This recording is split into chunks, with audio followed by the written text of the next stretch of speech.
Today, we brought you the story of a diabetic Dalton man who says since he's been detained at the Whitfield County Jail, he's lost his vision. Local 3's Madison Sims spoke with one of his loved ones about the ordeal. Madison, tell us more about this situation.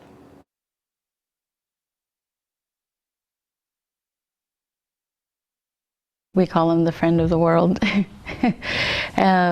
because he knows everybody. Yvette Hurtado calls Carlos Salazar Hernandez family. He's been in a relationship with her mother Carmen for years. Last month, she received a call Salazar had been pulled over. My mom was like, "You need to go with Carlos." I was like, "What's going on?" And she was like, "He got pulled over. Can you please check your car and see if you have his wallet or anything?" He'd been stopped by a Whitfield County deputy who said he almost caused a crash. He didn't have an ID on him, but he told the deputy a family member could bring his wallet. When Yvette arrived, she asked Salazar if there was anything she could get him. I know how his blood sugar can get, and then the officer was like, "No, you're not getting anything out of the car." And he's like, "If you don't have his wallet, then you have nothing to do with it, so go back in your car." Salazar began to vomit and told the officer he may need to go to the hospital. His partner Carmen showed up and the deputy let them leave. The officer never gave any indication that he was going to come back or follow up with what happened that day.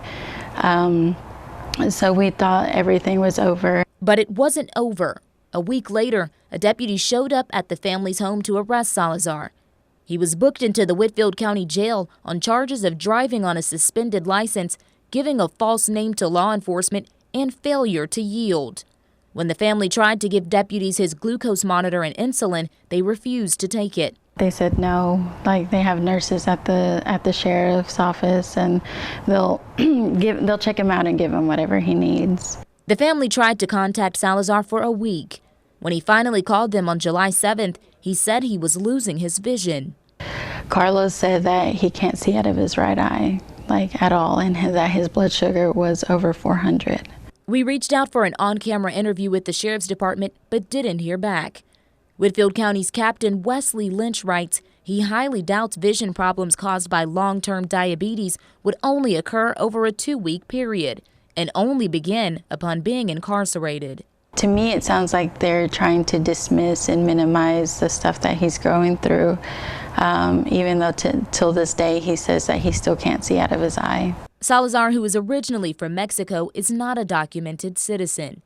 Yvette says their family wants nothing more than to have him home.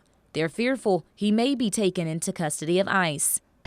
It can be so easy to judge Carlos because of his status, but we see beyond that and the kind of person that he is. Salazar is approaching a month behind bars, and Yvette hopes he will get the help he needs. Putting pressure on the jail will not only help Carlos get the medical attention that he needs and exactly how he needs it in order for him to be healthy again, but in hopes that it could help somebody else dealing with that. You can find more details on this story, including more of the Sheriff's Office comments, in our Local 3 News app. In the studio, Madison Sims, Local 3 News.